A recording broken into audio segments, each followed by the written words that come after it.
Anyway, welcome, one and all. People roll in. This is Philosophy Roulette again, where I read and review philosophy papers live on air. Got myself a glass of wine, do the philosophy thing. I'm gonna go philosophize. I'm a philosophizer. I used to feel that way, Valpo, about not being knowing enough about it, and then I just stopped feeling bad about stuff that I don't have time. It's like I should know more. It's like everyone tells me this stuff, I should know more, but I don't care anymore. Like, there's a lot of stuff to do.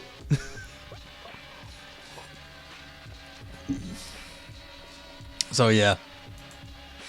But I mean, the whole idea of streaming is like the interaction between someone online, you get feedback through chat and through other things.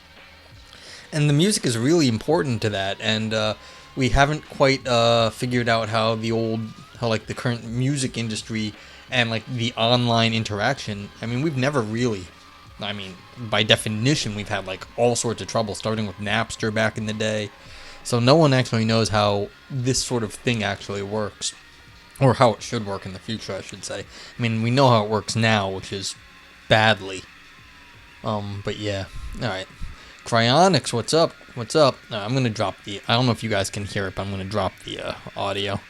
By the way, because it drowns out some of the background noise in this, where I am. This is Chris Coate, goes by the name Dated. He has a label called Ill-Advised Records. I love that name, Ill-Advised. He's out of Canada, and they're just like small beans. So I love them, actually. I love Chris Coate and all that he does with the Ill-Advised Records. So it's a lot of fun. But yeah. If you guys have preferences, I could go back to that Quanvig paper if you guys want to do some Can Skeptics Earn Their Keep paper, if you guys want to do that, or I'll just go to the, as I normally do, the newest research in philosophy, the cutting edge, if you will, of the philosophical world. Australasian Journal of Philosophy, Philosophy of Science, the absolute pinnacle of human thought right here. Grounding and the Myth of Ontological Innocence. Oh my god, and it's only 15 pages out of the Australasian Journal of Philosophy. And everyone, I've had requests for grounding papers too. Let's see if it's available. Induction and the Glue of the World. And that's only 14 pages in itself. Oh my god, it's here. Well, if you want to hear that, it's up to you. Let's just take a look at this Grounding in the Myth of Ontological Innocence. I'm always, look at this. Alright, 29 pages, double-spaced. Okay, that's very reasonable. Let's go see if there's there are some Fs. Oh my god, there are some Fs. Effing chat for philosophy. Let's just take a look at this paper. Alright, it's Not Death by Formula. And yeah, so it's 26 pages, not double before the bibliography. I'm just partial to doing this. So let's do this one because I don't always get free papers so easy. Just like the first one I look at. Wow. I'll save the Quanvig for a little later. So what do we got here? So let's go back. Grounding and the Myth of Ontological Innocence. And I'm probably going to pay for this. The Quanvig paper is probably much better. And this one's going to be dumb. And that's how things go. But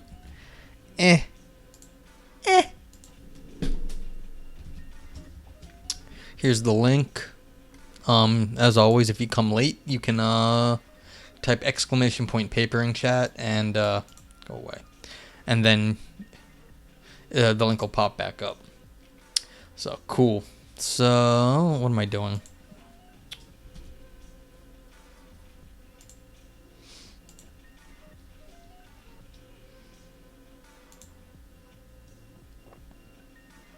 There we go.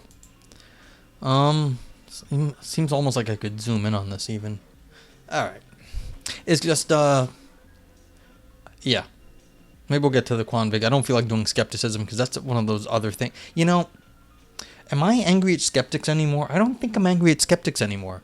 So maybe that would be interesting to do a paper on skepticism. But I mean, I can't remember who was asking me for grounding papers in metaphysics. But yeah, someone was asking me about this. So this is for you, whoever you were. I'm sorry I don't remember. But yeah. Introduction. Grounding in the Myth of Ontological Innocence. Forthcoming in the Australasian Journal of Philosophy. By who are we talking about? Jonathan Barker. And oh yeah, even though I can say the name Jonathan Barker, I don't expect to be able to say anyone else's name or anything in any language other than like plain Jane English. So, my apologies. And as is the case here, feel free to ask questions and because this is my first time reading it too. Let's find out. Jonathan Schaffer, who I have met and seems to be a nice enough guy, writes, Armstrong makes a crucial use of the notion of the ontological free lunch. There are no free lunches in this world. And so I already disagree with you, Armstrong. Whatever supervenes, and I also hate supervenience. Also a good writer. Oh, cool. That's good to know. Whatever I hate free. There are no free lunches, and I hate supervenience. Whatever supervenes is not something ontologically additional to the subvenient or necessitating entity or entities. Schaffer. Yeah, Schaffer did seem to be, when I was talking to him and I read a few of his papers, did seem to be, seemed pretty good, actually. He was talking about, I actually have a real soft spot for the concept of hexaity, and even though I disagree with what Schaffer was writing on hexaity, I did like how he went about it, so, yeah. So I read Schaffer on hexaity, I think it was. Yeah, if you guys have questions about hexaity, I will talk about that too, but that's just fun. I've been thinking about hexaity a lot again. Okay, what supervenes is no addition to being. In Aristotelian terms, there is a straightforward way to understand Armstrong. Whatever is dependent is not fundamental, and thus no addition to the sparse basis. Thus, Armstrong's notion of an ontological free lunch seems best understood against an Aristotelian background. Okay, because this had a bunch of jargon on it. Supervenes means that nothing in the thing that supervenes changes unless the underlying thing changes. So basically, a lot of times people say that life, like us, like biology, supervenes on the physics. So if there's any changes in the biology, there had to have been changes in the underlying physics. The physical world had to change, otherwise the biology could not change. Now, why does this matter at all? Well, people want to talk about mind and then say, well, the mind supervenes on the physics. And that means if there's any changes in your mind, then there had to be a physical change. And then they seem to want to be able to track back between the thoughts and what the physical changes. Now, whether you can actually do that is the question. Most materialists think supervenience exists, but they might not always think that you can actually do the reduction down to the physical level. So this is a current area of contention. If we accept a physical reality, how do we figure out what a thought is? And is there a way to reduce the thoughts which must supervene on the underlying physics? So that's kind of what's going on here. And so what this free lunch is basically is the more important thing is the underlying thing, the physics. And so what supervenes is no addition to being. So that's what's going on. Okay, so that was 2009, and then in 2014, and remember, this is a new paper, so this is 2021, or probably 2020, or maybe even earlier, whenever this was written, but this is at least 5 years later. So this is 10, over a decade ago. This is about 5 years ago, 7 years ago, whatever it is. Oh, wow. Time's flying. Yeah, 7. Okay. More recently, Schaffer elaborates, derivative entities are an ontological free lunch, in the sense that they are genuinely new and distinct entities, but they cost nothing by measure of economy. Derivative entities are additional commitments, but they cost nothing. More precisely, derivative entities cost nothing further beyond the cost incurred for positing their fundamental grounds. Okay, so again, this is a sort of a restatement. It shows Schaffer's been somewhat consistent over the last, well, at least over from 2009 to 2014, which again, in philosophy terms, is probably 2007 to 2012. For Schaffer, grounded entities are an ontological free lunch. That is, they are ontologically innocent because ontological commitment to a grounded entity costs nothing more by way of theoretical parsimony or economy than the cost of ontological commitment to their fundamental grounds. Whilst Cameron in 14 says, derivative entities don't lack being, but their being is inherited from their grounds, and so acknowledging that there are these things incurs no further ontological commitment over acknowledging the ultimate grounds. Oh no, Aristotle, well, go hang out with him. I mean, he's a much more reasonable person than I am. That's fine. It's funny. I don't normally stream at this time, so I was just like, screw it. I'm gonna go stream. So hey, I mean, the 2 out of the 3 philosophy streamers are now live at the one time, and there is a theory that maybe it's better not to break things up, but to stream all at once and then get everybody to think that philosophy streaming is a thing. I have no idea. Anywho, well, tell him I say hi. Cameron's understanding of the ontological innocence of the grounded is even stronger than Schaffer's. Ontological commitment to a grounded entity for Cameron is not even an additional commitment over and above the commitments one incurs by acknowledging that entity's ultimate grounds. Kit Fine claims that the grounded consists in nothing more than its grounds. Fine explains this claim as follows.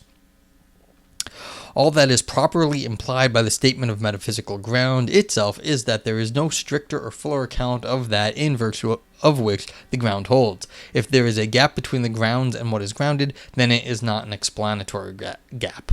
Okay, so these are all just different ways of cashing out or understanding that you can try to understand free objects.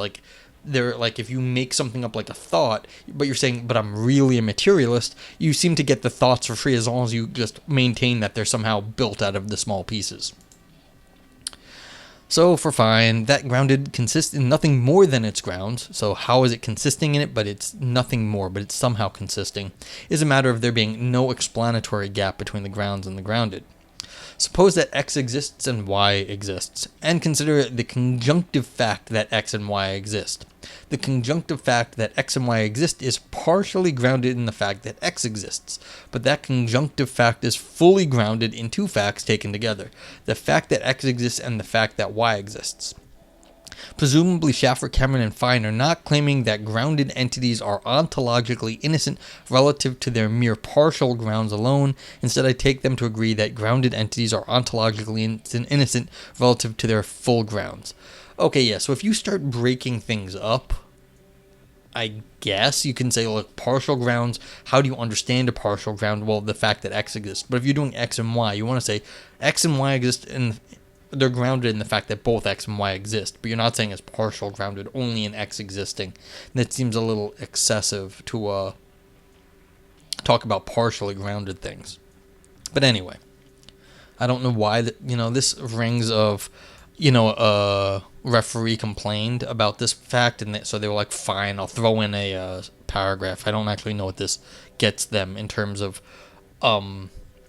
philosophical.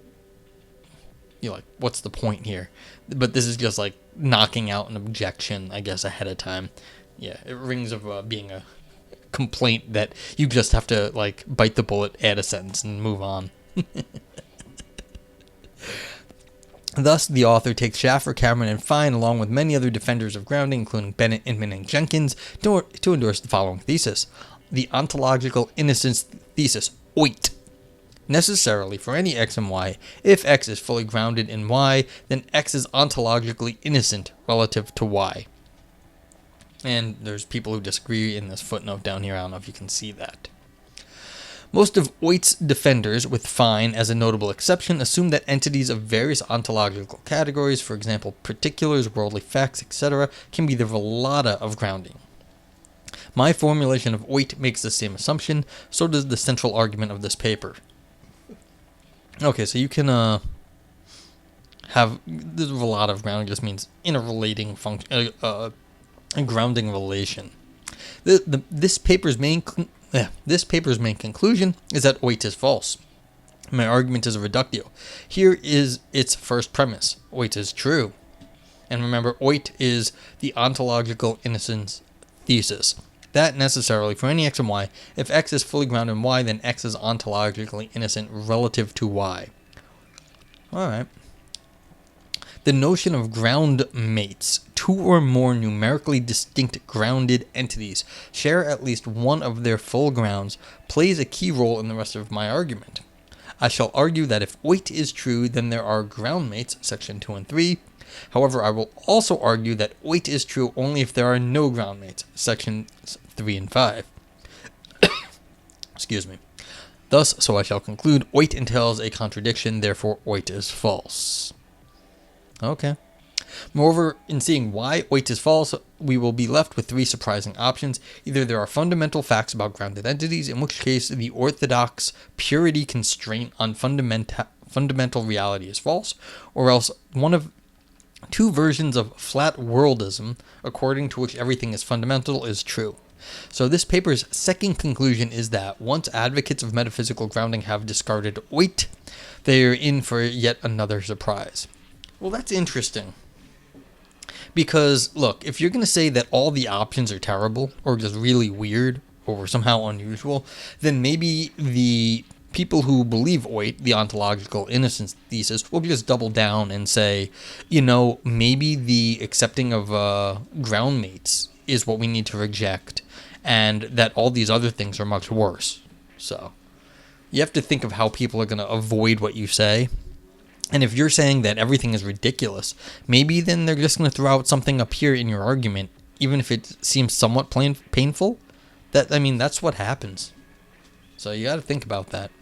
Like if you're setting up an argument and you're gonna make people choose between a bunch of painful options.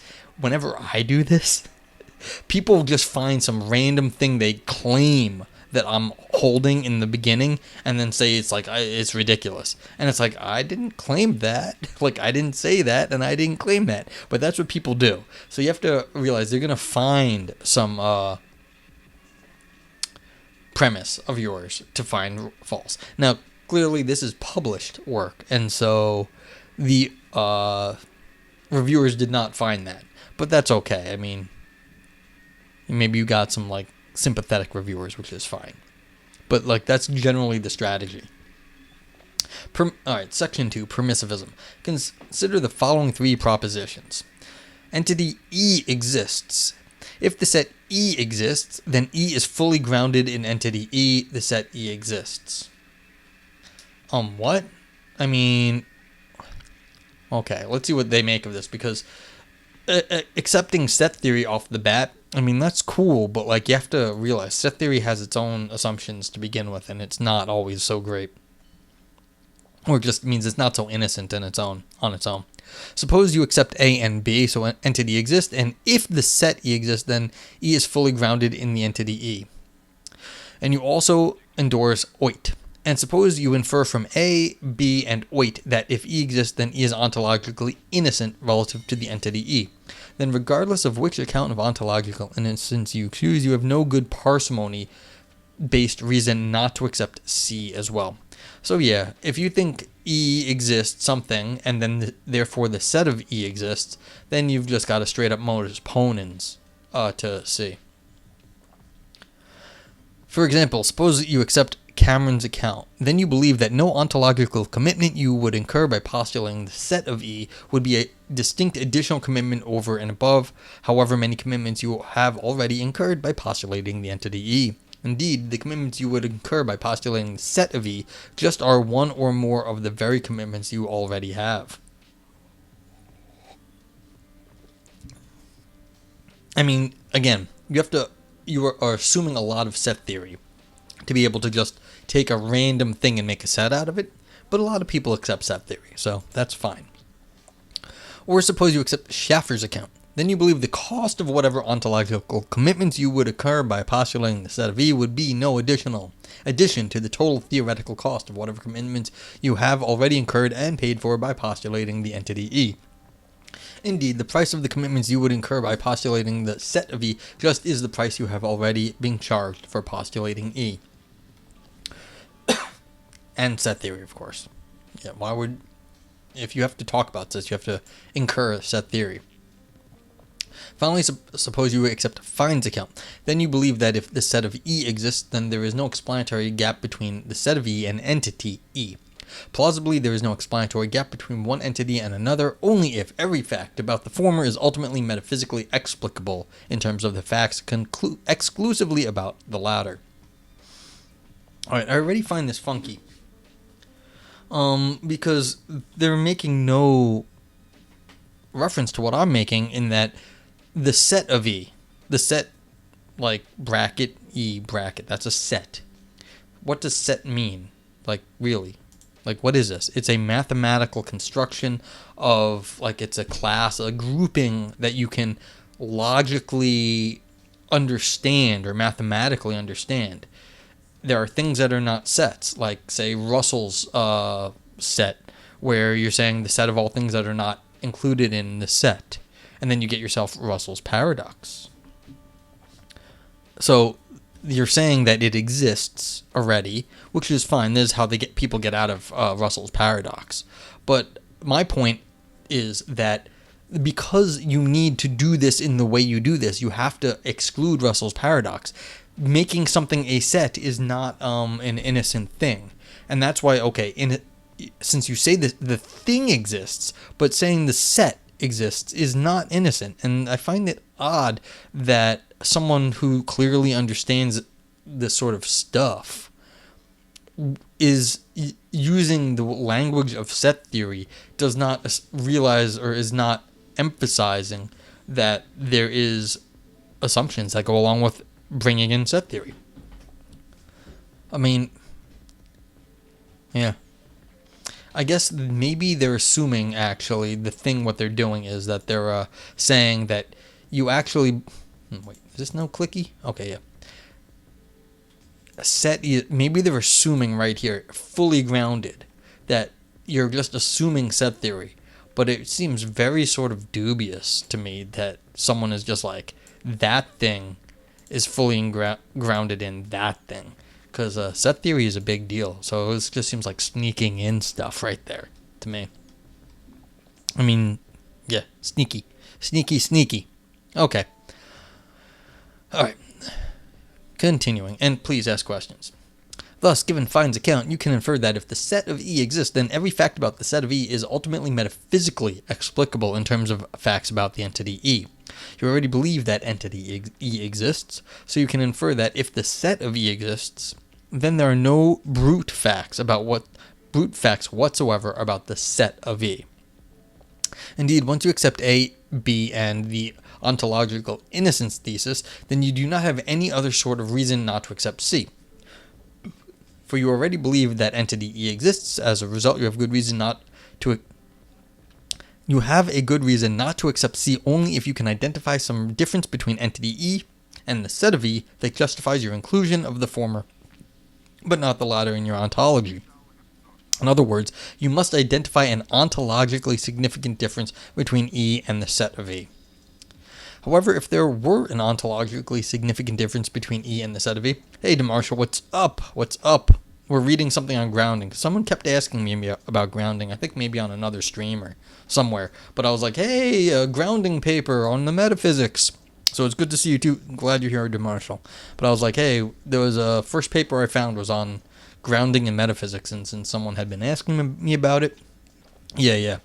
So... if you haven't been here, let me just jump up to the top. The question is on ontological innocence. So if one thing is grounded in another, they're making this claim, the ontological innocence thesis, necessarily for any x and y. If x is fully grounded in y, then x is ontologically innocent relative to y. Meaning, basically, if you've accepted the thing that's on the bottom, whatever you think is like fundamental, then the thing that's like above it that like completely depends on it. So like if you are a physicalist and you think all of biology depends on all of physics, then you don't think anything special is happening in people or anything in the universe, and there's nothing else you're claiming when you claim about biology. So you can talk about it, but you're not actually talking about anything new in the world. You're just really talking about the underlying physics when you talk about biology. So that's the idea. And they're saying, look, the person's using the example of a set theory. So where are we? Where was I? Oh, no, too far. Okay, so here we are. We're talking about different accounts of this. Thus, given Fine's account, you can infer that if the set of E exists, then every fact about the set of E is ultimately metaphysically explicable in terms of facts about entity E. You already believe that entity E exists, so you can infer that if the set of E exists, then there are no brute facts whatsoever about the set of E. Indeed, once you accept A, B, and the ontological innocence thesis, then you do not have any other sort of reason not to accept C. For you already believe that entity exists. As a result, you have a good reason not to accept C only if you can identify some difference between entity E and the set of E that justifies your inclusion of the former but not the latter in your ontology. In other words, you must identify an ontologically significant difference between E and the set of E. I think that's where I was. However, if there were an ontologically significant difference between E and the set of E, then the set of E would there be a genuine addition to being over and above the entity E. But you believe that if the set of E exists, E is ontologically innocent relative to the entity E. Thus, you should conclude that there are no such differences between the set of E and the entity E. Therefore, you have no good reason not to accept C. Consider a specific, allegedly ontologically significant difference between entity E and set of E. For example, suppose that some concrete entity C has causal powers. Okay, so we're going to just go with the entity E is Socrates. So Socrates has free will, and so Socrates has causal powers because Socrates has free will. And so the set of E is the set of Socrates. Add that, if abstract entity A exists, then A is essentially causally inert. Okay, and suppose that the Eleatic mark or criterion of existence is true. No existing entity is causally inert. Given that everything we have supposed, it should be clear that there is an ontologically significant difference between concrete entity C and abstract entity A, a difference with respect to whether they have any causal powers. Yeah, so if you have an entity E, which happens to be Socrates, and the set of Socrates, then, well, Socrates has free will, but the set containing Socrates does not, and that would be a difference between the set of Socrates and Socrates the man. However, note that something else follows about concrete entity C and abstract entity A. For, in general, no essentially causally inert entity is ontologically innocent relative to any entity that has causal powers. Conversely, no entity that has causal powers is ontologically innocent relative to any entity that is causally inert. It follows that if abstract entity A exists, then abstract entity is not ontologically innocent relative to concrete entity C. Okay. Now, if you believe that the set of E exists, then the set of E is ontologically innocent relative to any entity E. Suppose you are correct, then if the set of E exists, the set of E is essentially causally inert, if and only if entity E is essentially causally inert. Entity E is not essentially causally inert. So if the set of E exists, then the set of E is not essentially causally inert either. Therefore, entity E and the set of E do not differ in this ontologically significant respect. The same reasoning goes mutatis mutandis for other potential ontologically significant differences between E, the entity E, and the set of E. I conclude that you have no good reason not to postulate the set of E. You should go ahead and do so. Consider the following generalized versions of A, B, and C respectively. There are some F's, that's an existential A. Grounding bridge. If there are any G's, then the G's are fully grounded in the F's. Existential B. There are some G's. According to permissivism, anyone who believes both an instance of existential A and a corresponding instance of grounding bridge should also believe the relevant instance of existential B. For example, anyone who believes that there are some X's arranged table-wise, and who also believes that if there are tables, then tables are fully grounded in some things arranged table-wise, should also believe that there are tables. Yeah, so basically, there are tables, and if there are any things that are fully grounded in F's, well, things like something arranged table-wise, then there's some of those things. So, it's like an existentialist, we'll what is this? There's some things arranged table-wise. Okay, so what? Oh, here's what it is. I should have said this better. If there are some F's, so like there's physical things that like there's wood. There is wood. We're gonna postulate wood as like a fundamental, and then there are some G's like table like wood arranged in table way, arranged in the shape of tables, and then the G's are fully grounded in F's. So there are wood arranged as tables, and then there are some G's. Therefore, tables exist. So most of ontological innocence thesis defenders, these people, are permissivists. This is no accident. For any defender of the ontological innocence thesis who also believes existential A has an instance and who also accepts the corresponding instance of grounding bridge has no good reason not to believe the corresponding instance of existential B. So she ought to do so. Okay, so we've got a few things that just happened right here. If you start, this author looks like they're setting this up to say, look, if you ground things in a certain way, innocently is what they call it. They're calling it innocently, saying that, look, grounding means that we're talking about like more complex stuff, but it really isn't more complex. But then you can start to like track properties back and forth between the more complex stuff and the underlying stuff. You might run into problems. Because if like you have like an abstract entity that is grounded in a non-abstract entity, well, non-abstract things can have properties like causal properties that the abstract thing cannot have. And then they generalize this to say, hey, look, you can be permissivist in what they call permissivism is like, look, you can ground stuff in other stuff. And that's what this permissivism is, I guess. I'm not exactly sure why this is called permissivism, but whatever. And so it's just like they're saying there are some of these things and you can fully ground them, then the other things exist. But this is not necessarily innocence, I guess.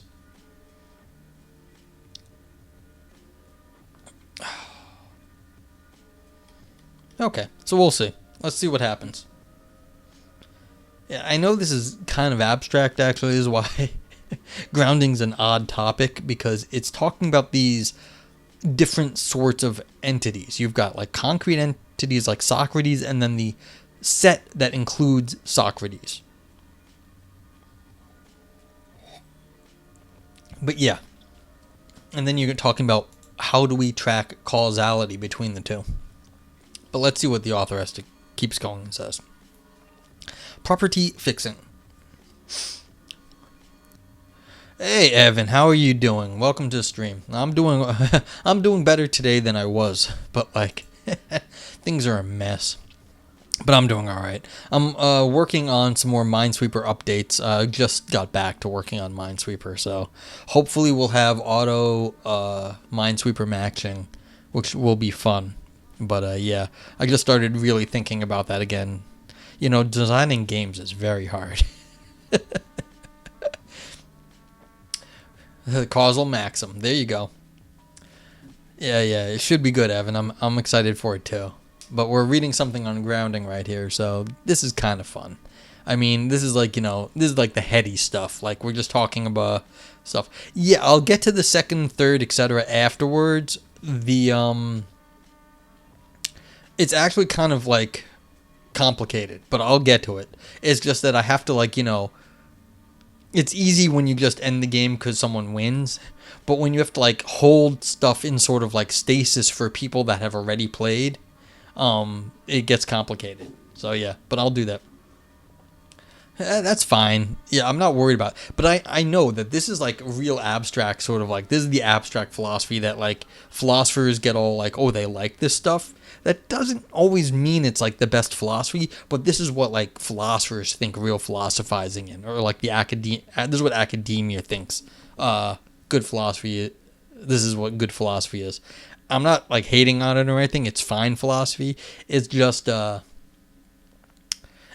there's less to sink your teeth into for a lot of this. So you have to like you have to find something you can like actually get a hold of, and that's why when the person says, well, the author says like you've got the object E and then the abstract set including E, you want to talk about Socrates, and that's what most people do. They talk about Socrates and the singleton of Socrates.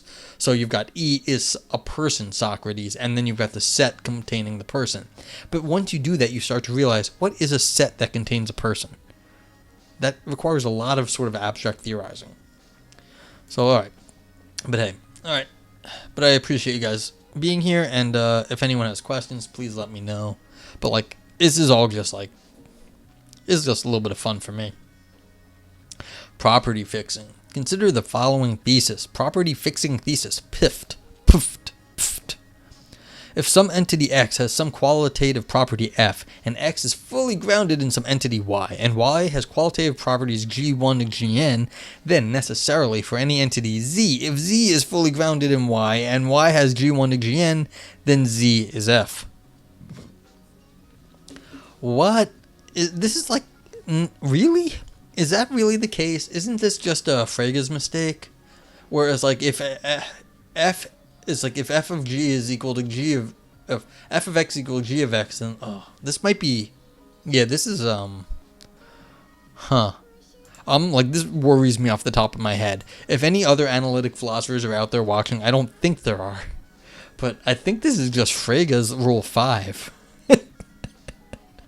The one that causes Russell's paradox. Maybe not. Maybe this G and this one right here, then Z is F. We'll see. Okay. Intuitively, PFT says that if any two possible entities that are indiscernible with respect to at least one of their full grounds are also qualitatively indiscernible. Okay, so this is a grounding thesis. I was a little off there. But I don't know if the grounding actually matters here. That's interesting. Alright, so basically it says, look, if everything is in the same grounds and all the properties go to the same things, then you can't actually change them, because it's like, well, all the stuff is talking about the same physical reality underneath. So if you've got two things that have all the properties in the same, then they're not different. It's all just Socrates. If you've got two things that have all the properties of Socrates, then it's the same object, Socrates. Okay, premise 2. 2. If the ontological innocence thesis is true, then PFT is true. My defensive premise 2 involves the following thesis. Purity. There are no fundamental facts about any grounded entity. Okay. And this is where I was complaining about hexaity before, because hexaity would be a fundamental fact. So they're denying hexaity here, and if you want to ask me about hexaity, that's something else. But yeah, it's not... Hexaity is the fundamental uniqueness property. So they're denying that. Alright, so purity. There are no fundamental facts about any grounded entity, which is kind of interesting. Let's see if there's a... Let me look at this. Alright, so they had a comment, footnote on that, but that's fine. Thus, where entity X is a grounded entity, purity prohibits there being any fundamental facts about X. A fact is fundamental, let us say, just in case it happens, it has no metaphysical explanation in terms of any other facts.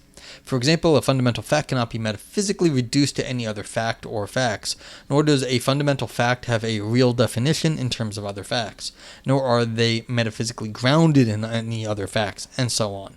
Okay, so you're saying, look, if you're going to postulate these things that supervene, they have to only be talking about these things. They can't have multiple groundings, which is fine.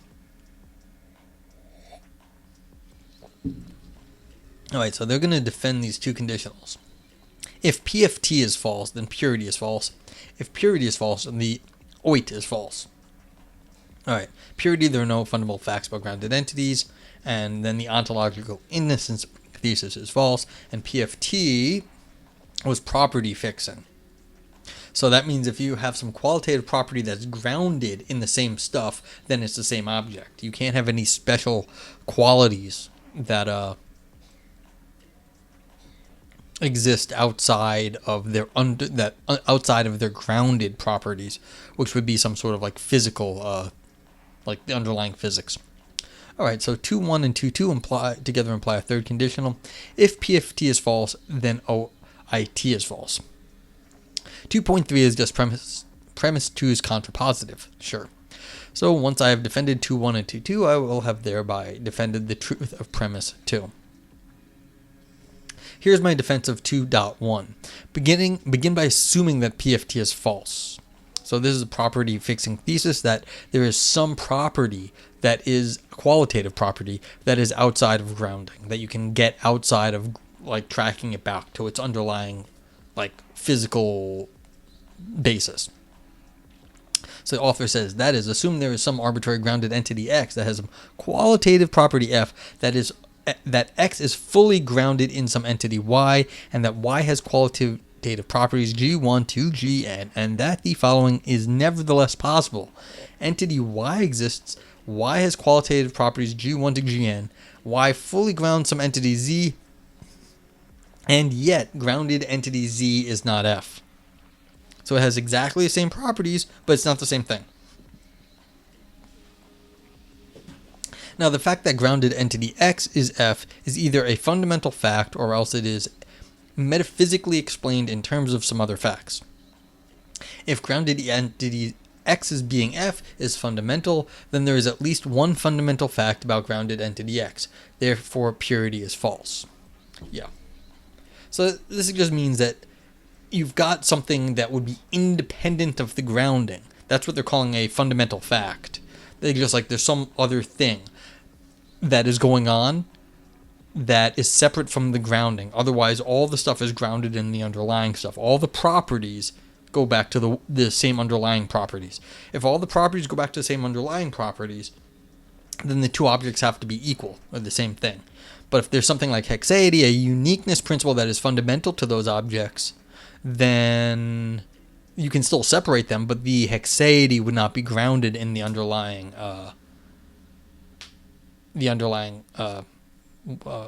grounded objects, I guess it would be. Okay. On the other hand, if grounded entity X as being F is metaphysically explained, then only certain kinds of facts can be metaphysically explained X as being F. For example, X as being F is not metaphysically explained by X as being fully grounded in entity Y. To see why, note that if X as being F were metaphysically explained by X as being fully grounded in Y, then necessarily any possible entity Z that is fully grounded in Y would also be F. However, in assuming that PFT is false, the property thesis, we have assumed that there is some possible entity Z that is fully grounded in Y and yet is not F. Indeed, analogous reasoning shows that X as being F is not metaphysically explained by X as being fully grounded in entity Y, together with Y's having qualitative properties G1 to Gn.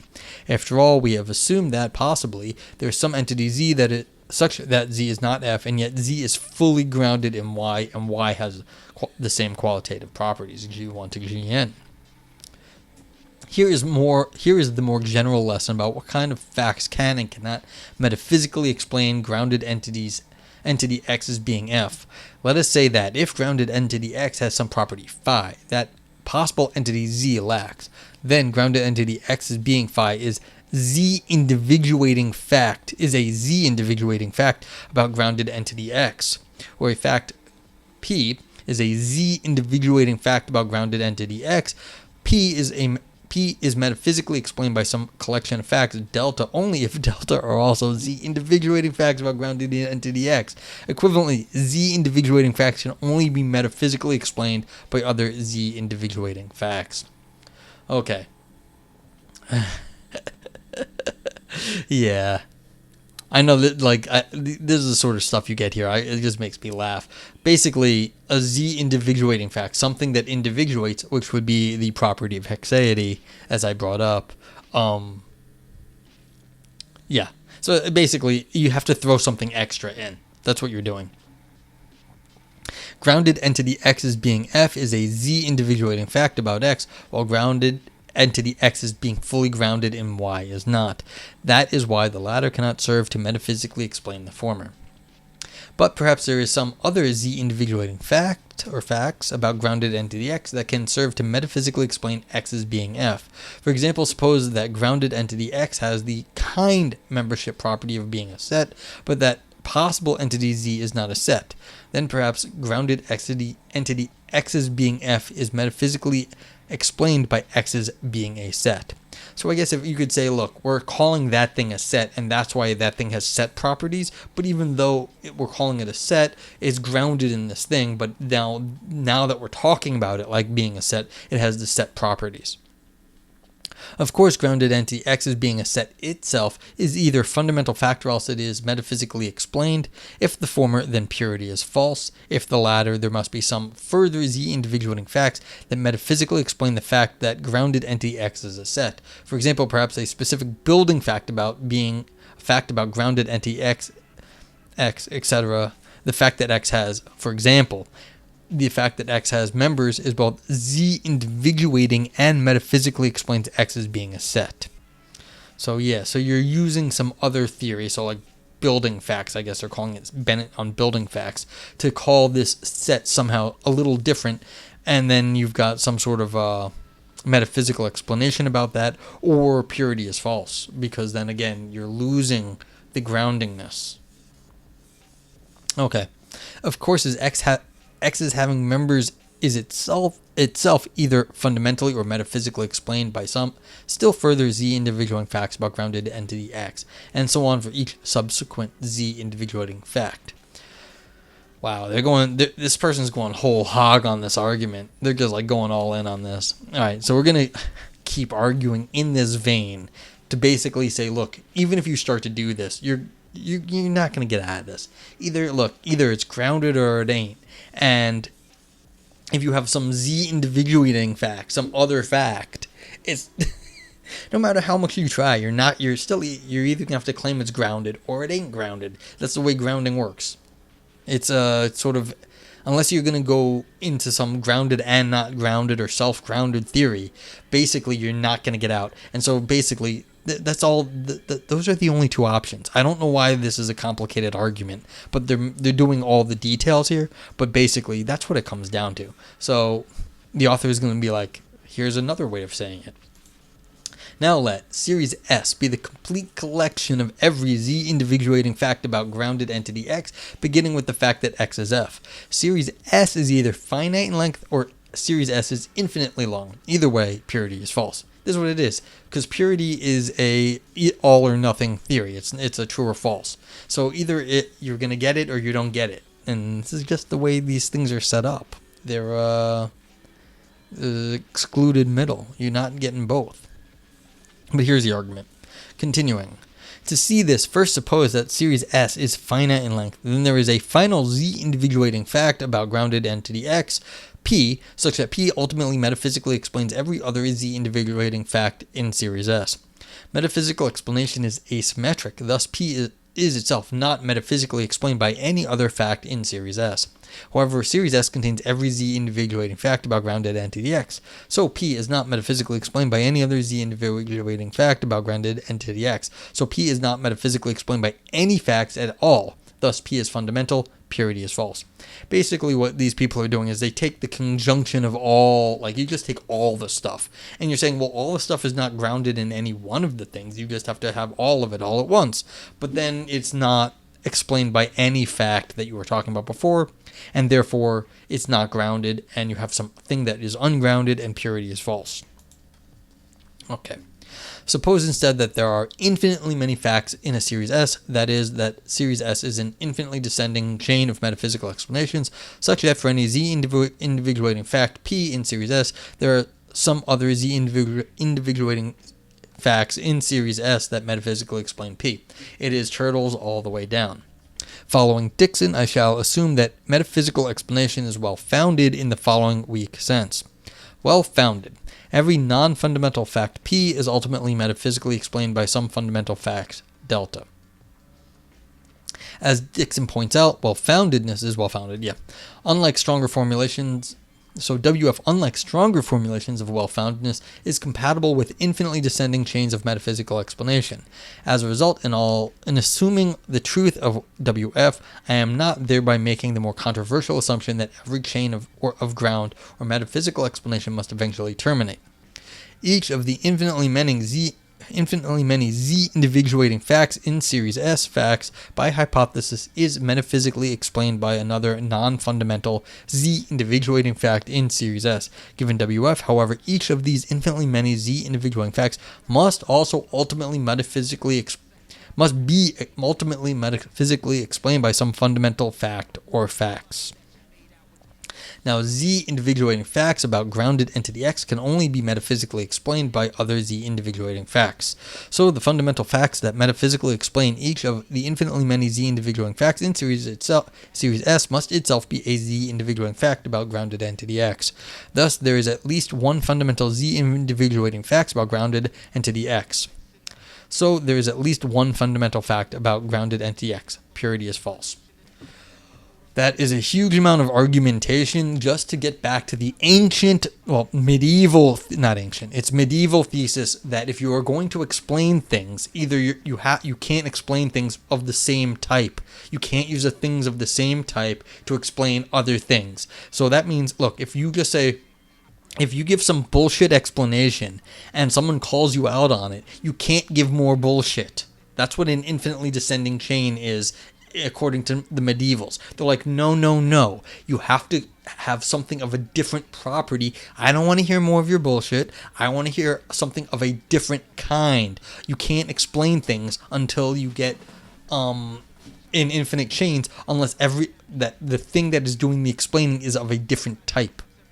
So look, if you want to rest everything on God, that's fine, but you can only explain the worldly facts. You can't keep pointing to worldly facts. You have to eventually rest it on God.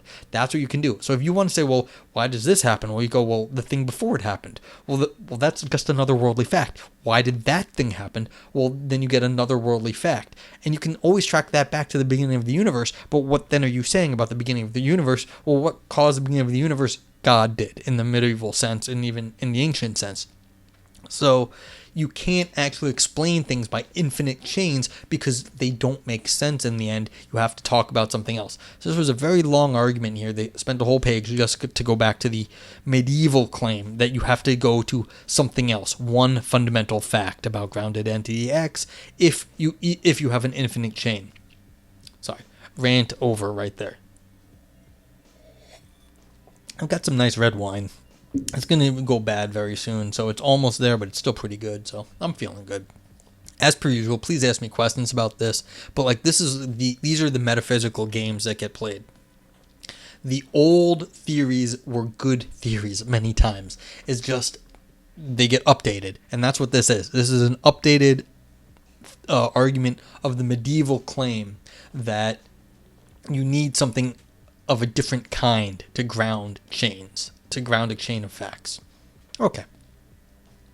To sum up, PFT is false. If PFT is false, then there is a series S of Z individuating facts about grounded entity X. Series S is either finite or infinite. If it is finite, then purity is false. If S is infinite, then purity is false. Thus, PFT is false. If PFT is false, then purity is false. By contraposition, premise 2.1 is true. Excuse me. Here's my defense of 2.2. And remember, this is all to get to the long argument for not a huge conclusion. They just are getting to ontological innocence is false. That's the whole point. So if you've got these other proximate things, then you can always get to ontological innocence being false.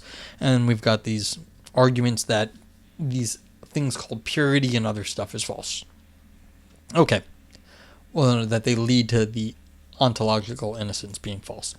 Defense of 2.2. Begin by supposing that some grounded entity violates purity. For example, suppose that entity X is fully grounded in Y, that is, X is F, and that X is being F is a fundamental fact about X. There are 3 reasons to conclude that grounded entity X is not ontologically innocent relative to its grounds, entity Y. First, anyone who postulates grounded entity X is thereby committed to grounded entity X's being F. That is a fundamental fact about grounded entity X. Therefore, anyone who postulates grounded entity X is thereby committed to at least one fundamental fact about grounded entity X. It is uncontroversial that ontological commitment to a fundamental fact is both an additional and additionally costly commitment over and above the number and cost of any other commitments one already has. So you're just defining an extra fact. Alright.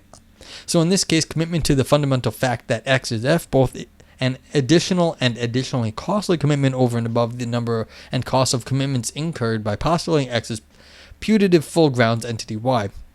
Therefore, if ontological innocence is a matter of either the number or cost of one's ontological commitments, grounded entity X is not ontologically innocent relative to its full grounds entity Y. So this is claiming that fundamental facthood, adding a fundamental fact, that the fact that it is grounded in it is a fundamental thing. So something you could say about the thing is also a new fundamental fact about it.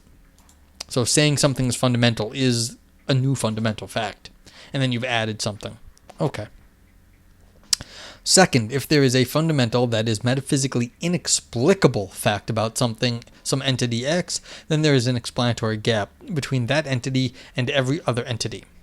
We are supposing that there is at least one fundamental fact about grounded entity X, thus there is an explanatory gap between grounded entity X and its full grounds entity Y. Therefore, if ontological innocence is a matter of there being no explanatory gaps, grounded entity X is not ontologically innocent relative to its full grounds. Okay. Third, consider the metaphorical book of the world, the book containing each and every fundamental fact and nothing else. Any entity that the book's author must mention by name before the book can be completed is a genuine addition to being.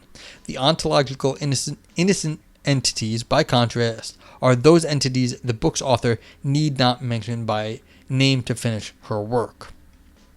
Grounded entities X's being F is a fundamental fact. As a result, before the book of the world can be completed, its author must write a sentence saying that X's being F obtains. As a result, even once the book's author pens a sentence saying that the entity Y exists, her work will not be completed until she mentions grounded entity X by name. Therefore, grounded entity X is not ontologically innocent relative to any other entity, including its full grounds entity Y. And we got to Russell's paradox. Okay, and what that just did was that is a universal set right there. So this is a formulation of the Russellian paradox, or a self-referential paradox, basically. If you have a universal set, then if you mention the set itself, is it self-membered? Is the universal set? That's what the book of the world is here. Metaphorical book of the world. The book of the world says it's a book writing down all the things in the world. So this is an instance of a universal set that has all the things written down. But if you are including fundamental facts about things, then as soon as you write down a fundamental about a fact, as soon as you write down entity E, then you have to write down the fundamental fact about E, and so therefore you have added something to the book of the world, because you have to write down all the books you have to write down all the facts in the book of the world. So this is another thing that I have a problem with, but this is really just me, and I think it really is just me that is anti-factical. The idea that facts are fundamental, I actually reject. So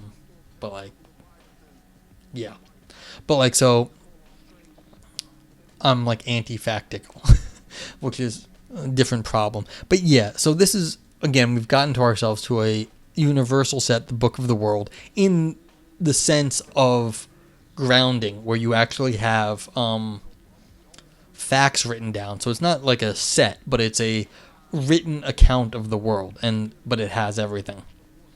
Okay, and therefore, as soon as you start writing things down, you have to write down new facts, and therefore you have something new, and you're not having the same innocence that you had before, because you've had to write a new line in the book of the world. So you had to do more work. Okay. So, if purity is false, then there is some grounded entity X that is not ontologically innocent relative to its full grounds. Thus, if purity is false, the ontological innocence thesis is false. By contraposition, premise 2.2 2.2 is true. Therefore, 2.3 is true. By contraposition, premise 2 is true. Okay. So basically, this is the author's argument that OIT is false. This is what they want to say.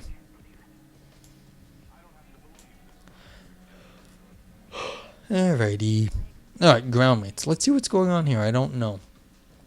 Let us say that entity X has some entity Z as its ground mate. Just in case X is numerically distinct from Z, and there's some third entity Y or entities, the Ys, such that Y or the Ys fully ground both X and Z. Then there are ground mates if and only if some grounded entity has another as its ground mate. Here's premise 3. If the ontological innocence thesis is true, then there are ground mates. What is a ground mate? Well, we'll see. Let's see.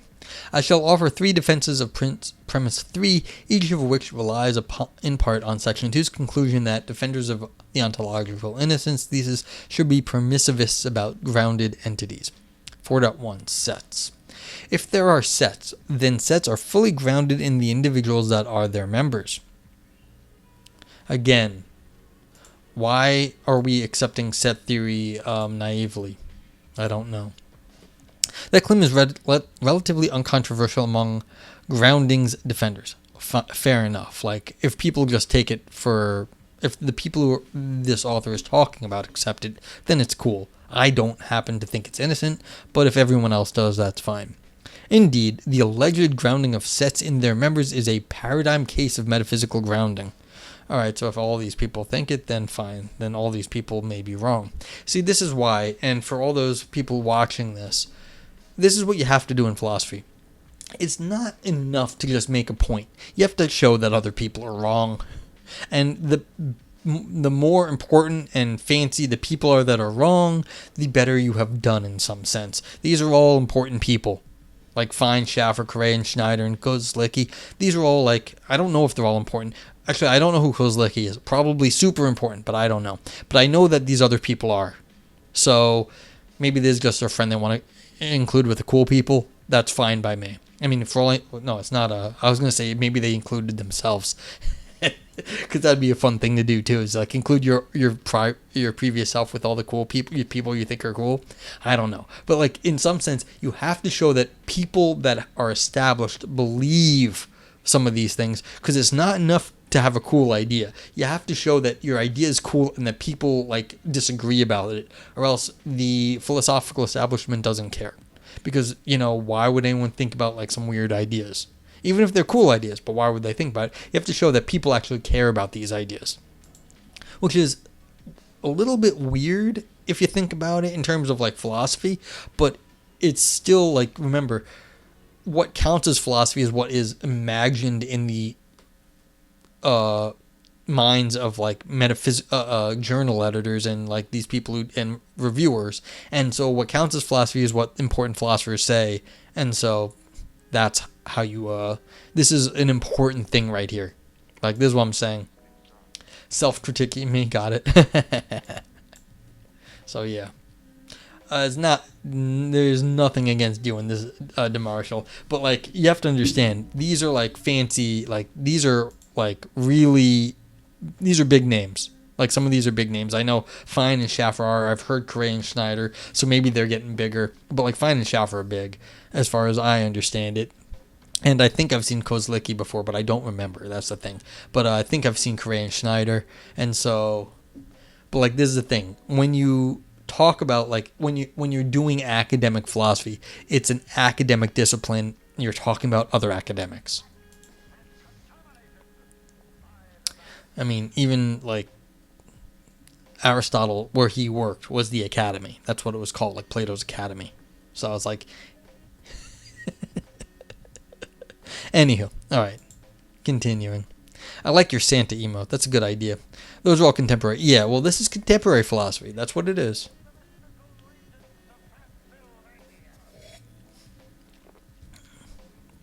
I mean, in some sense, the journal article publishing business exists to talk about other things published in journal articles and recent books.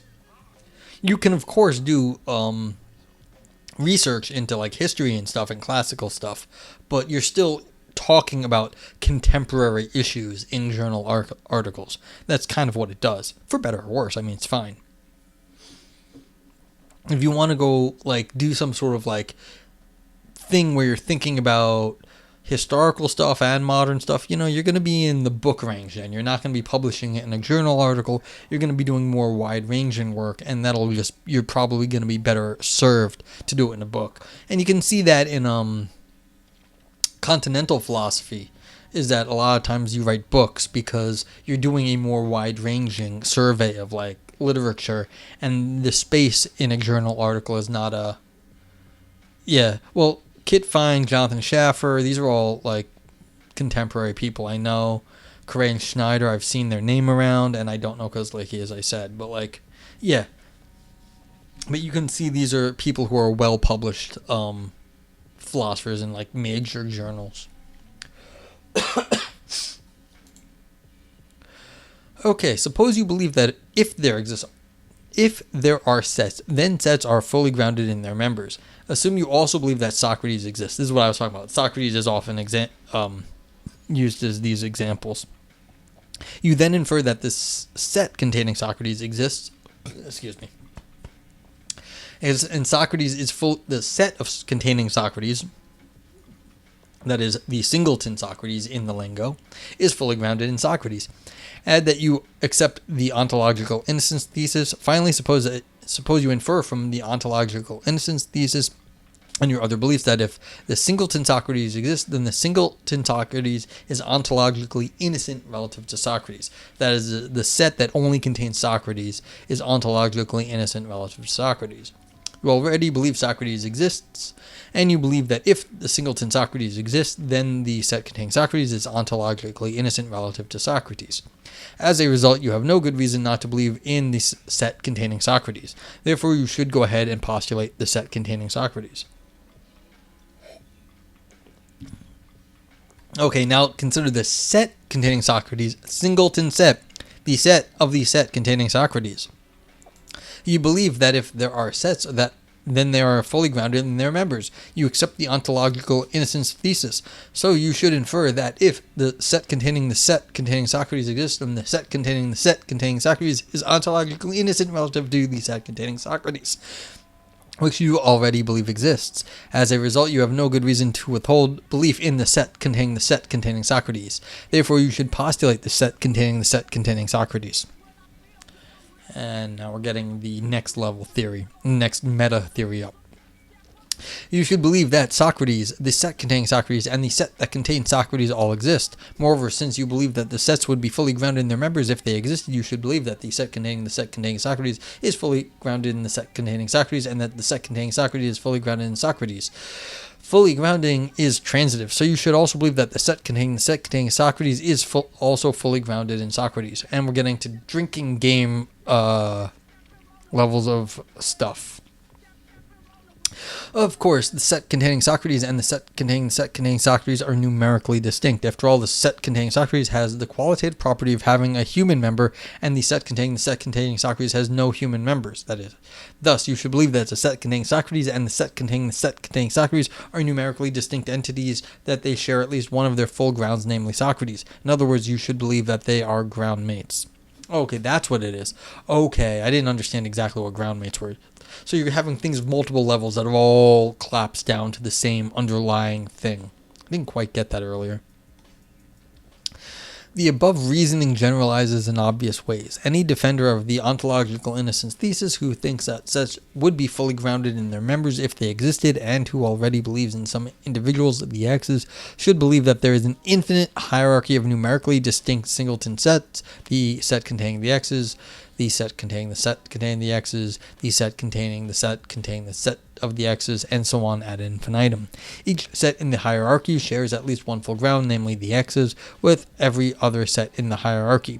Any such defender of ontological innocence thesis should believe that there are infinitely many ground mates. 4.2 Complex state of affairs. You see, we still got a long way to go in this paper. Oh dear.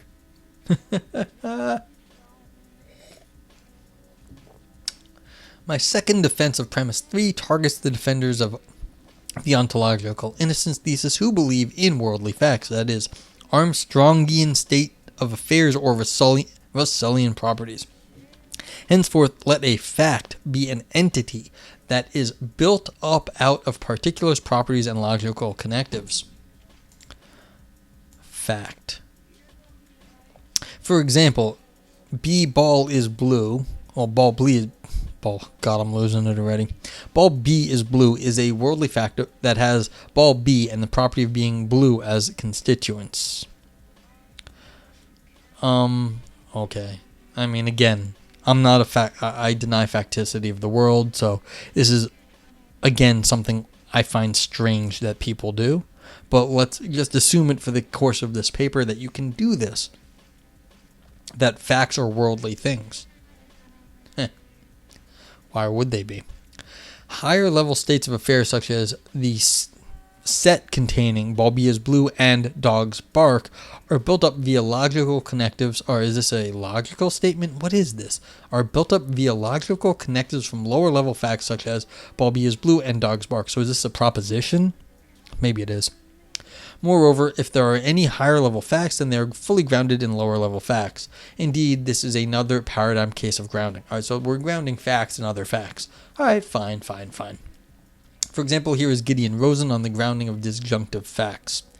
Some of the clearest examples of grounding involve facts that stand in simple logical relations. Thus, it seems quite clear that if there are disjunctive facts, then a disjunctive fact is grounded in its disjunct. If Fred is in New York, then Fred is either in New York or Rome. Moreover, the fact that Fred is in New York or Rome obtains in virtue of the fact that Fred is in New York. This is why I hate these things. Just so you know, I just want to point out this in virtue of relation. This is a non-causal relation between things. But it's just something to point out. You should always take note whenever you see it. And in virtue of relation, shout out to Bill. Oh, dear Lord, I'm forgetting his last name. Well, shout out to Bill. If Bill's watching.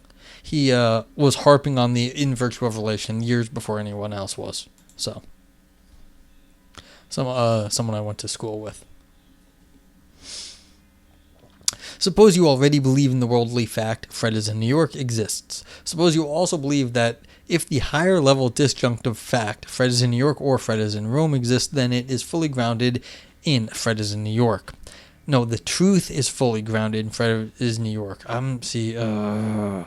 Why would anyone say that the disjunction is fully grounded in this? It's not the same thing. There's a reason you made a disjunction. The truth of it would be fully grounded, I think. But let's leave that off. I'm not exactly sure what happened right there. Add that you also accept the ontological innocence thesis, and you're assuming that this disjunct is fully grounded in this one. Then, so you should conclude that if Fred is in New York or Fred is in Rome exists, then it is ontologically innocent relative to Fred is in New York. But wouldn't it be the truth of it? Like, the disjunct that, like, this... Yeah, see, here's the question.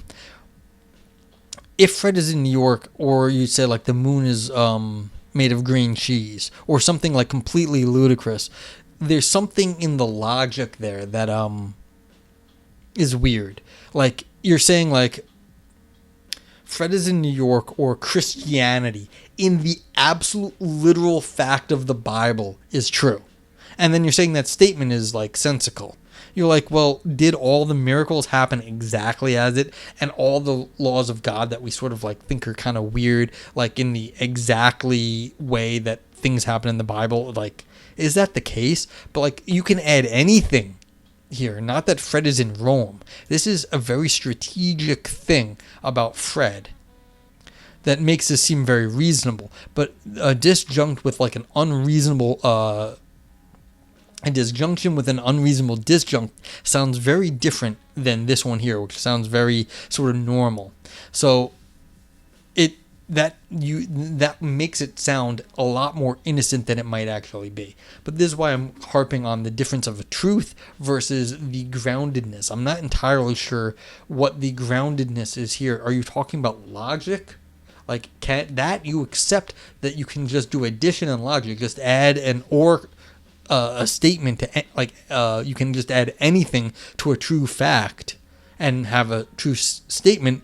That's okay if you have a certain conception of logic. Not everyone has that conception of logic. So there's something dangerous going on here in the background, is my point.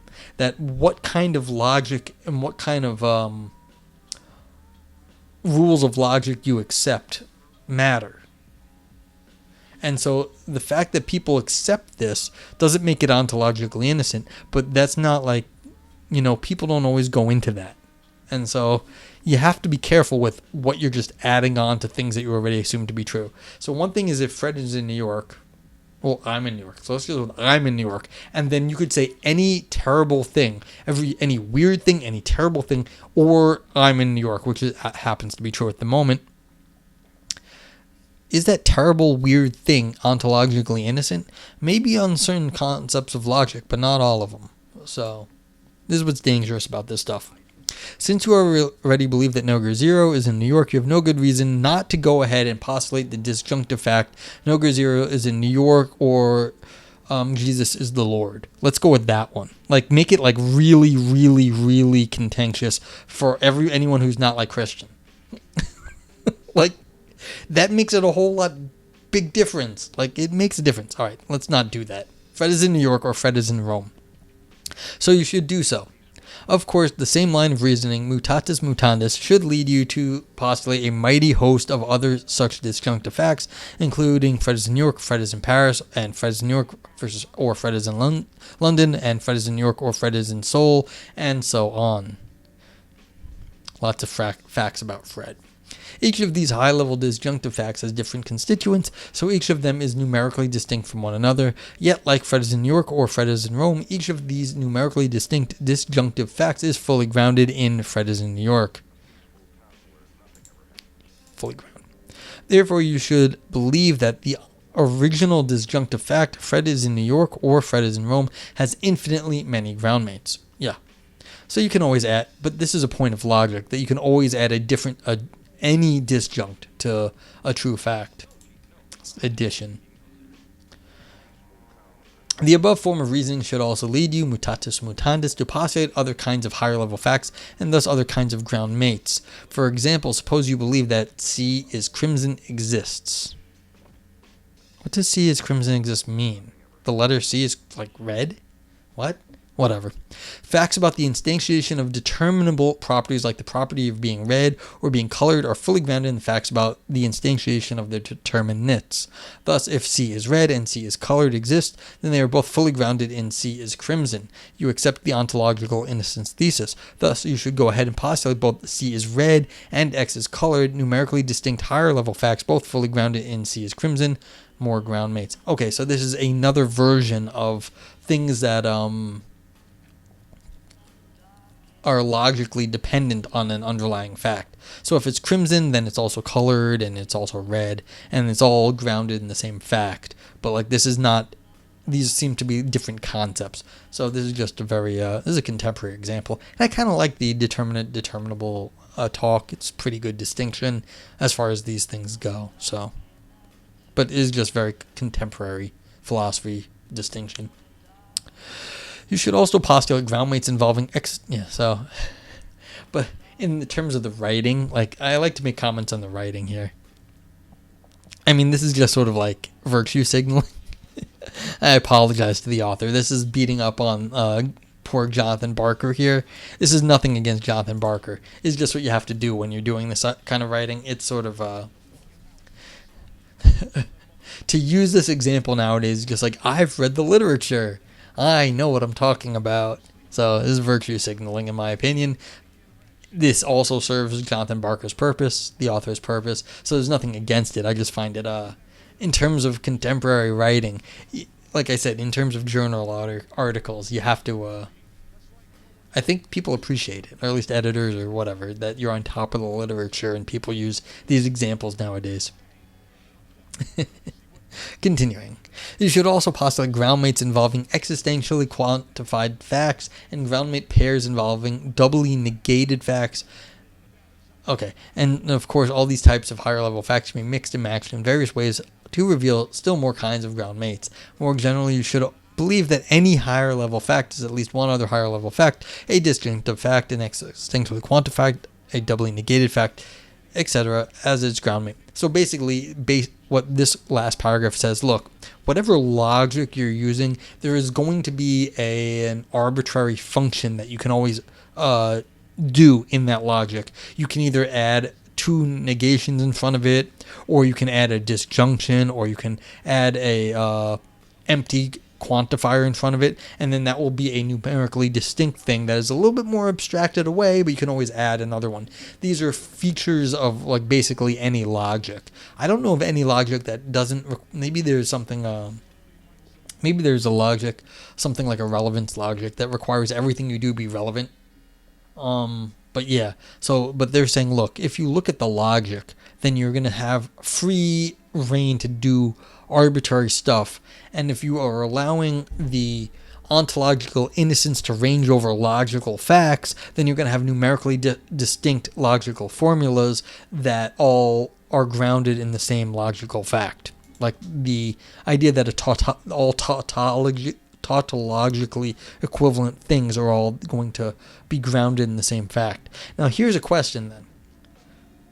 What about some really, really, really complex logical formula, basically that includes the logical fact that happens to be true, that is proving basically some unknown thesis at the moment, that it happens to be tautologically true? Would that be grounded in the basic fact of that Fred is in New York, or that I'm in New York? But like that, you built up some logical statement that is like some class, that is equivalent to some classical problem of logic that we haven't solved yet. So basically you have now solved P equals NP, but the grounding fact is that I'm in New York, which happens to be true. Is that grounded in this? So there's a weird question here, is that what is the sophistication that is going on here? What is that reduced to? That you're assuming the logic has no value. But that's not always the case. Sometimes there's logical formulas that we would love to know if they were tautologous, that they were always true. But do all tautologies reduce to the same thing? That's a hard problem. We don't know that. So something weird's going on right here too. That you can just be like, oh yeah, all the logically equivalent things all are grounded in the same fact. Really? I'm not so sure. Okay. And now we're moving on to composite objects. So what this author here is doing is going through different sorts of ways you could build abstract objects. Okay. That's kind of interesting. And so this is how they're hammering their point home. So what they've done is they argued logically above, and now they're showing all the different kind of abstract objects you can make and sort of hammering their point home to say, look, you've got all these weird sort of things you can build up, and they can't all be the same sort of thing, can they? So, anyway. But again, I'm saying, well, what are your assumptions of logic that you've added nothing? And then they're probably going to do the same thing for a composite. Consider a final paradigm case of grounding for any x's. If the x's compose an object O, then O is fully grounded in the x's and how they are arranged. For example, if there is a table here and the table is fully grounded in its microphysical parts, how those parts are arranged. So yeah, it's like I've got this glass here and it's made of glass, and how the glass pieces, the little particles are arranged, make up the glass cup. Suppose you believe that some things, the x's exist, so the physical bits of the glass there. And suppose you believe that if the x's compose an object O, the cup, and then O is fully grounded in how the x's and how they are arranged, the glass particles, and that they are arranged in a cup. And that you believe the ontological innocence thesis and infer that if object O exists, then O is ontologically innocent relative to the x's and how they are arranged. So there's hylomorphism. You've got the matter and the arrangement in the form. Given that you already believe that the x's exist and are appropriately arranged, you have no good reason to withhold belief in object O. So you should believe that object O exists.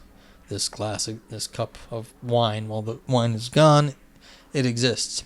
Of course, those x's and how they happen to be arranged were picked arbitrarily.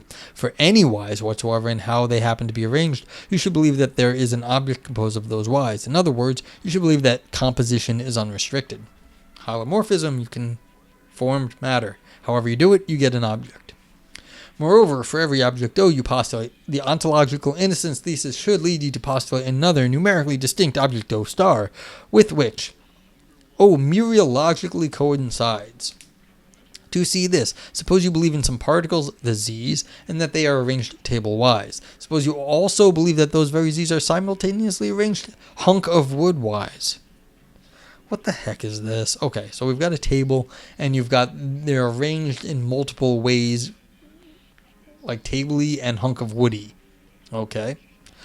Now, you also believe that if there are tables, then they are fully grounded in things arranged table-wise. And if there are hunks of wood, then they are fully grounded in things arranged hunk-wise. You also accept OIT, so you should postulate both a table and hunk of wood.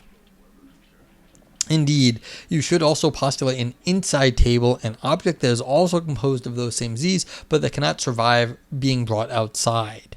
What? How do tables not last outside? Whatever. You can just do that. You're postulating it. While you're at it, you should postulate an inside the living room table and exist for 1 second table and exist only while being looked at table and so on. After all, each of these objects would be ontologically innocent to the z's and the way the z's are currently arranged. Yeah, so like we could destroy this glass afterwards and it would still be fine. And the glass that is being destroyed is like, who cares? It exists right now. That's all we're talking about. So it's like, yeah, in the future things could happen. All the different things could happen, but they're all dependent. They all are grounded in this one thing here. Okay. So, of course, the table and hunk of wood have different qualitative properties. The table, but the hunk of wood can survive the loss of one of its legs. The inside table and each of its strange coincident cousins also differ qualitatively from each of the many objects with which they coincide. So OIT has led you to postulate a plenitude of numerically distinct but mereologically coincident composite objects.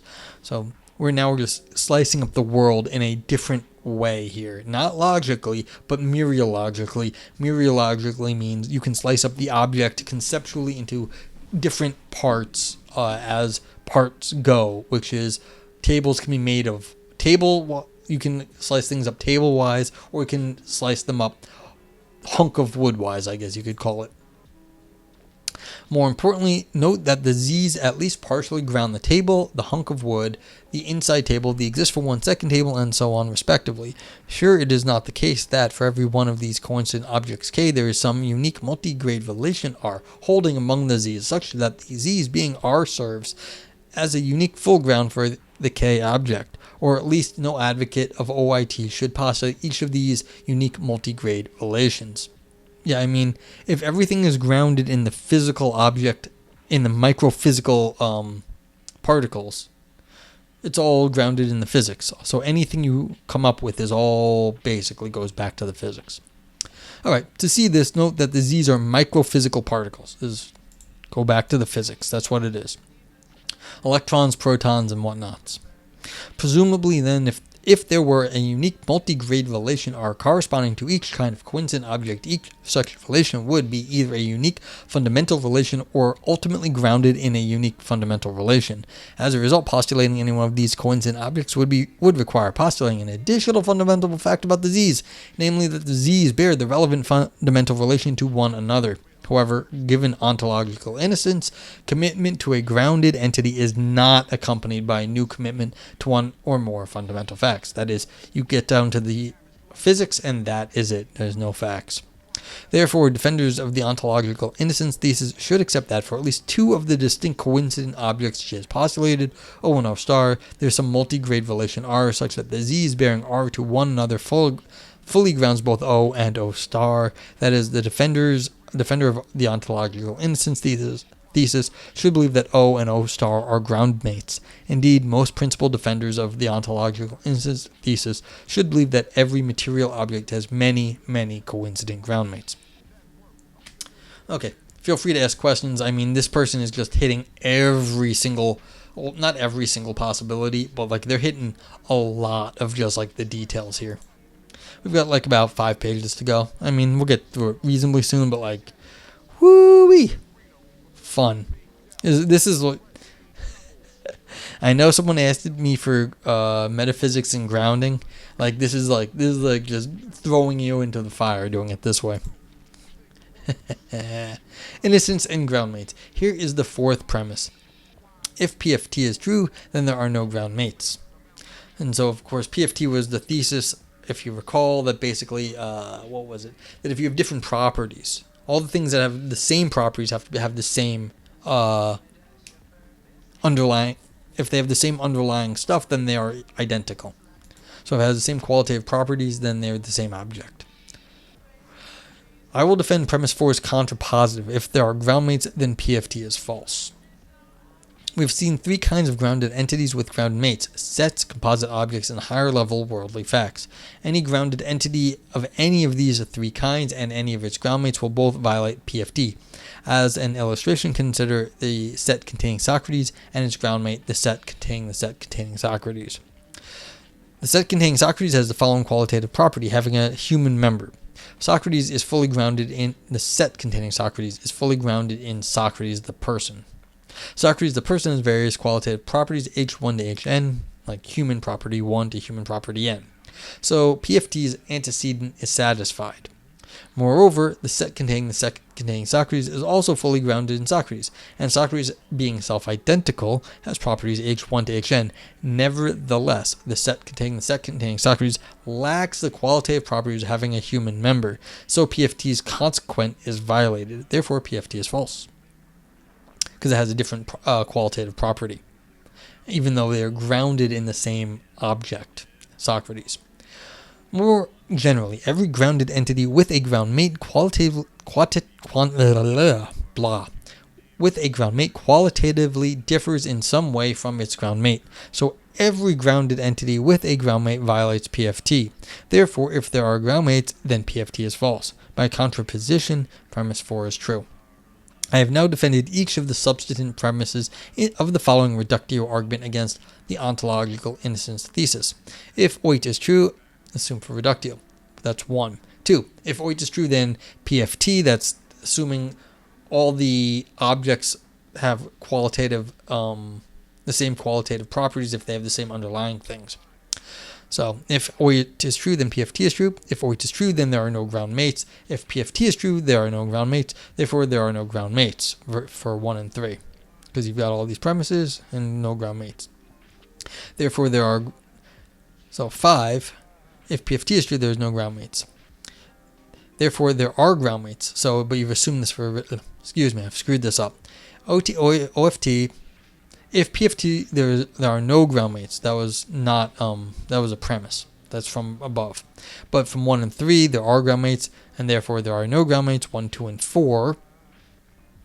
Therefore, there are ground mates, and there are no ground mates. Therefore, OIT is false by contradiction. Yeah, so they did a little argument here. Very nice. They did all their stuff, and then they got their nice proof by contradiction. I mean... You know, you gotta give people credit. Like, they put a lot of work in here.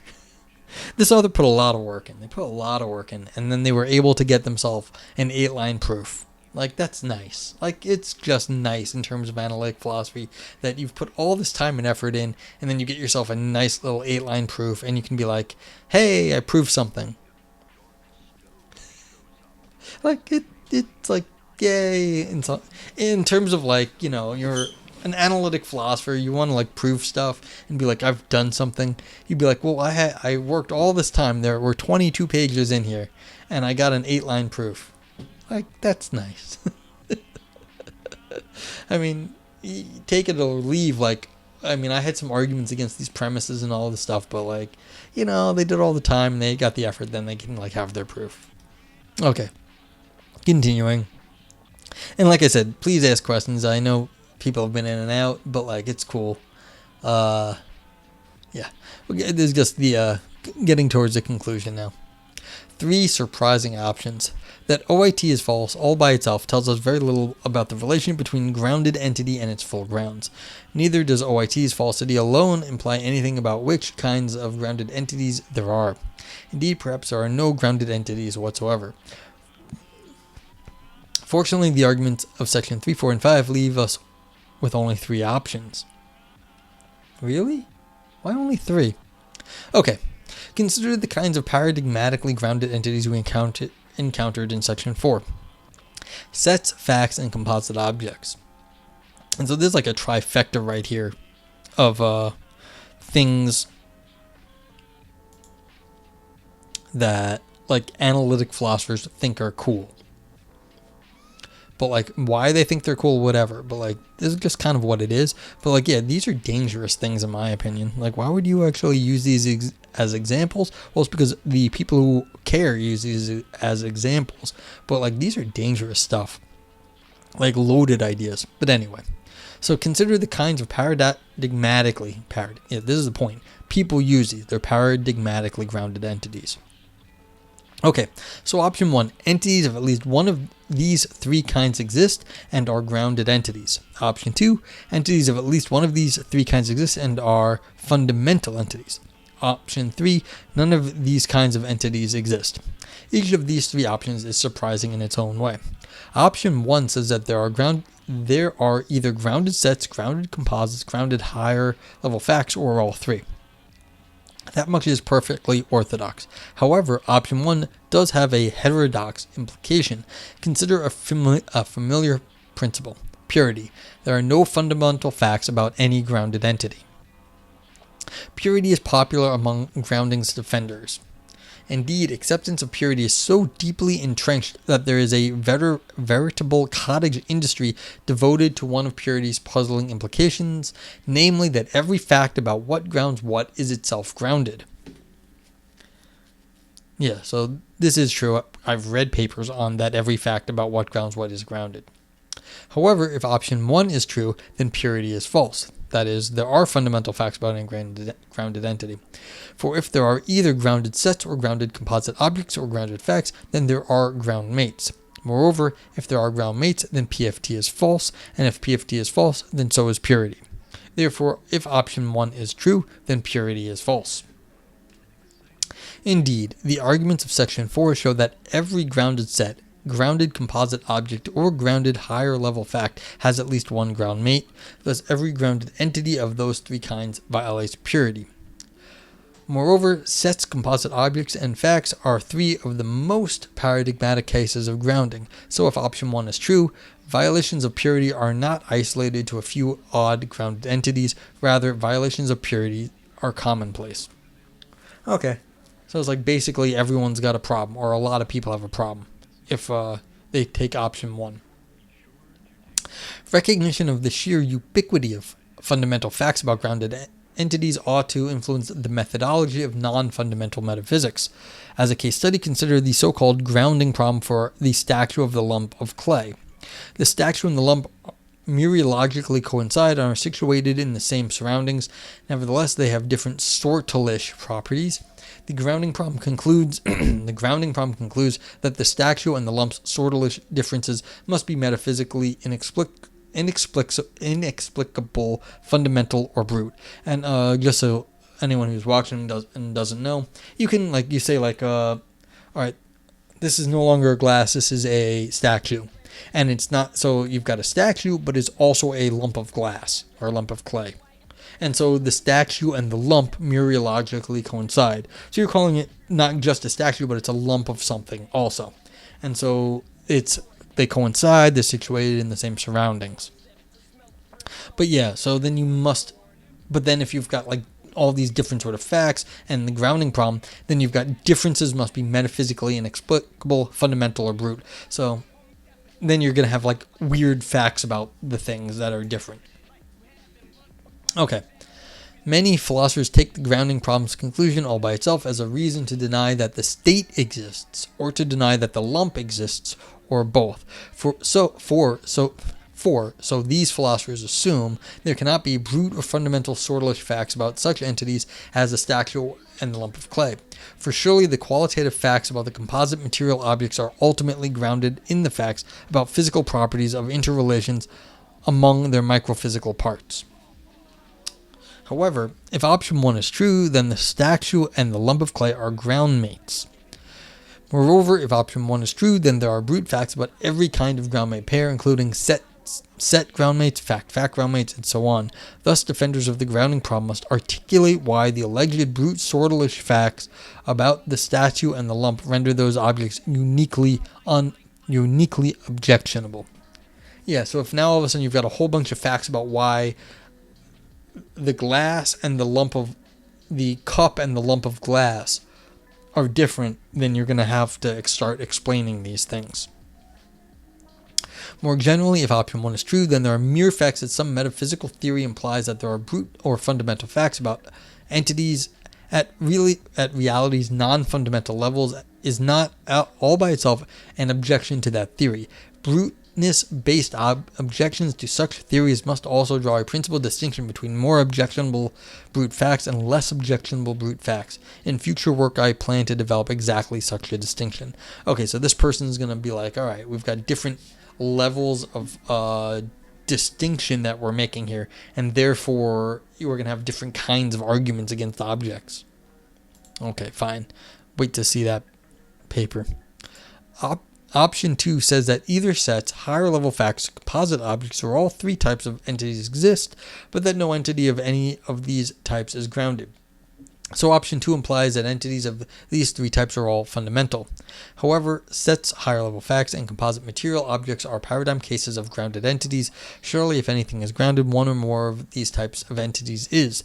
Thus, on the most principled version of option 2, no entity whatsoever is grounded. Everything is fundamental. Karen Bennett calls the view that everything is fundamental flat worldism. She is not the view's biggest fan. I have no knockdown argument against the claim that the world is flat, but every fiber of my being cries out in protest. I have no real argument against it. I will simply say that flat worldism, to borrow a colorful word from a friend, crazy pants. You have to give flat worlders a little bit more credit than crazy pants, but yeah, I mean, this is a little unfair. There are other versions of like ontological, like sort of flatness, where you just be like everything is on equal grounding. You start to be like, it's just like you just start like reducing everything to just like, look, everything is in God's mind, so it's all the exact same stuff. So there's religious traditions where this is like the world only exists as objects in God's mind. This is not as crazy pants as there being a flat world theory is. Having a flat ontology is not actually that. This has been defended before. Like, that's what I'm just trying to say. There have been non-crazy defenses of ontological flat ontology. Okay. One might wonder whether, at the end of the day, there's a real metaphysical difference between option 1 and option 2. After all, most of grounding's advocates accept the purity constraint on grounding. So what is the metaphysical difference between a fundamental entity and a grounded entity about which there is at least one fundamental fact? Does this merely reflect a difference in how we choose to use the word grounded and fundamental? I hope to address this question in future work. Yeah, see, that's what it might be. This might just be a semantic shift at this point. What actually you're talking about, grounded and fundamental. And so that's a good point of the author. Option 3 says that sets, higher level facts, and composite material objects do not exist at all. On option 3, then reality is significantly sparser than it intuitively seems to be. Indeed, perhaps the most principled version of option 3 is a wholesale eliminativism about the non-fundamental. Like option 2, option 3 is a version of flat worldism. However, while option 2's flat world is abundantly populated, option 3 flat world is a desert landscape. Okay, and this one basically says, well, you can't, there's nothing other than like the, vibrating strings of like quantum physics, and that's it. And so it's like, well, it doesn't really exist. And so this is just, they don't even bother arguing about it. That's fine. Okay, this has been a long paper. This is probably longer than I normally do, and I am sure that Maybe DeMarshall's still here, maybe somebody else. I appreciate you hanging around to this, to the end of this. This is what analytic metaphysics looks like. This is how it gets done. This was a bit of a slog through all the different possibilities to talk about ontological innocence and how it is reflected in grounding.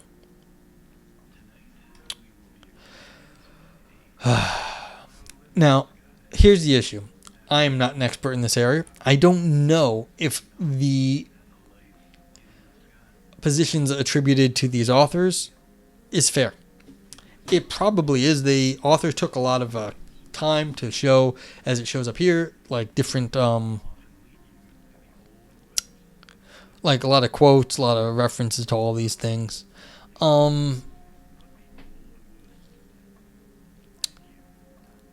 There's always a way to salvage any theory. Just a question of how big a bullet people are willing to bite. So like, I'm sure these are like ludicrously smart people. They can strike back. Like nothing is going to be knocked down. Very rarely happens. Even our Edmund Gettier with the justified true belief is justified true belief knowledge. People have been trying to salvage justified true belief since he wrote that paper. None of them have succeeded, but, smart people try. They still fail because he was smarter. But this is a sort of thing. What I was saying here is, like, why does anyone think that set theory is innocent? Like, really?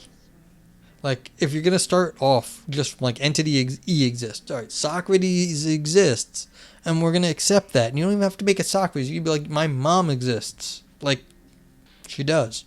Not dead. She's alive still. It's like, she exists. She's alive. Then if the set containing her exists, what the hell is the set of my mother?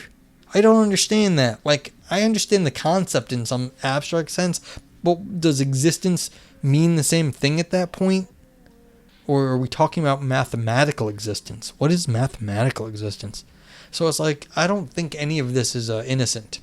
Now, I'm not the author's target here, and I think likely all the people the author is talking about accept this sort of thing, but I find it very strange myself.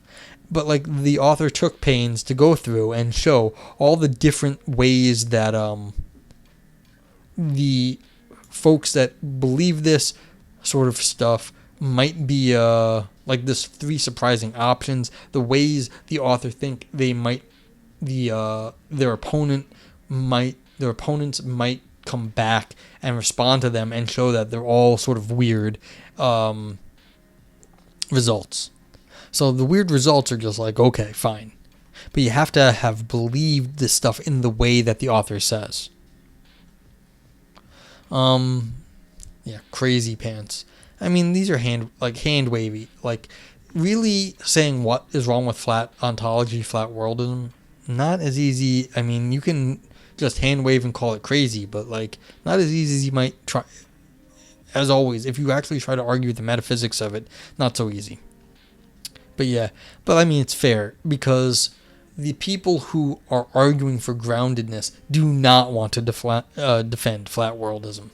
So that's kind of what's going on here. It's that they're hitting the people, the defenders, where it hurts.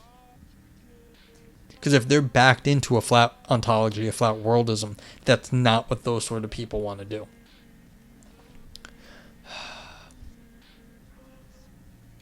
See, I'm looking at some of these notes. I'm just trying to see if there's anything else is getting said. Let's see. Looking at this, these are the thanks.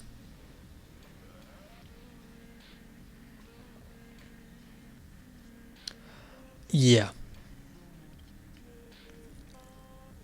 Okay, so what's kind of interesting here, and I doubt you guys can actually see this because it's small on my page too, is that this looks like this was a developed out of a thesis, a grad school thesis for a PhD or something like that. And that's kind of maybe why this is hitting so many of the like points. It's just demonstrating the comprehensiveness of the argument, which is something you got to do as a student. You have to show knowledge of the stuff, but like that's how you make a good paper also.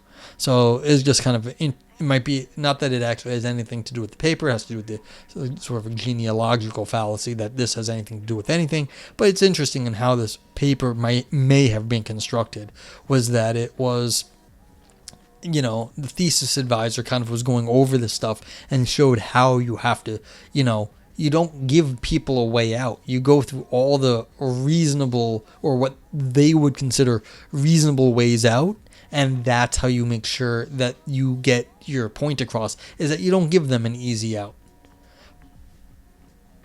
So, but, in terms of like argument construction, that's what this is. It's basically, you go through and you show all the resources that these people have, and then you show that the resources do not work in the way that they expect. So, okay. If anyone has any questions, this is about it for this paper. So let's see, what time is it? Okay, getting there.